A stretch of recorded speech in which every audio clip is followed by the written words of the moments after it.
We are genuinely thrilled by the disruption that technology brings, because yes, on the one hand it's a threat and it destabilizes and disrupts the classic economics of how our business used to work. But our purpose hasn't changed. All that's changing is the way we fulfill that purpose. It all comes back to putting the customer at the heart of what we do. Previously, it's not just about the articles that we write anymore, it's actually about how we are making them available to our customers. In the last few years, we really have become to transform into a digital business. For the first time, our digital subscribers have overtaken print. Before we moved to the Salesforce platform, we used to have siloed relationships with the customer. So we had lots of different systems, whether it's for the newspaper or whether it's from digital. We didn't know who our customers were, and the essence of our digital strategy is to find out. We thought that was vital for our survival.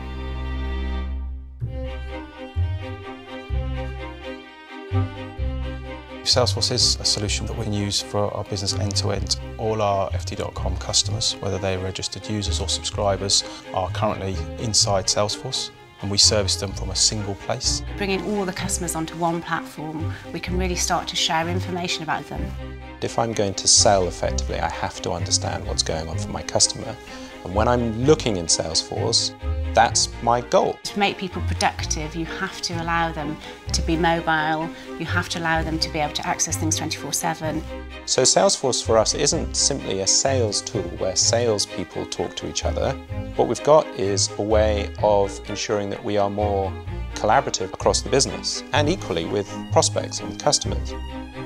There's so many different devices, there's so many different ways to connect with customers. Salesforce has given us the ability to listen to our customer, to respond to our customer in the most appropriate way. And actually within our customer service performance, you can actually see genuine business value has been driven. Getting customers is becoming increasingly harder, and they expect great service now. If they don't like your service, then they're going to move elsewhere. If you're not hearing what customers are saying, I don't know how on earth you're going to be developing products and services in the future to meet your customer needs. Following on from what we learnt from our customer, it was an easy step from there to go and build an app to work in Salesforce. When you are using Salesforce and you're looking at information on a prospect or an account, then an FT story about that company literally comes and finds you. If there is a story that matters to that prospect or that client, you will see it. And then when you go and have your meeting, you've got a conversation starter. It's days to develop and roll out applications, and our developers can actually just target the business problem and get deploying the apps as quickly as possible. We roll an app out, and if somebody says, "Can I use this on my iPad?" at the moment we just say, "Of course you can, just log in." The newspaper industry, it has been tough. You hear all the time about a lot of doom and gloom in the industry. And I think the FT stands out as being successful because we stick to what we do best, and we also engage our customers and make sure that our customers continue to be happy to pay for us. We don't have to predict the future. We don't have to say mobile's going to be bigger than desktop, but desktop's going to be bigger than newsprint, and there will or won't be newsprint, or there will and won't be desktop. It doesn't matter.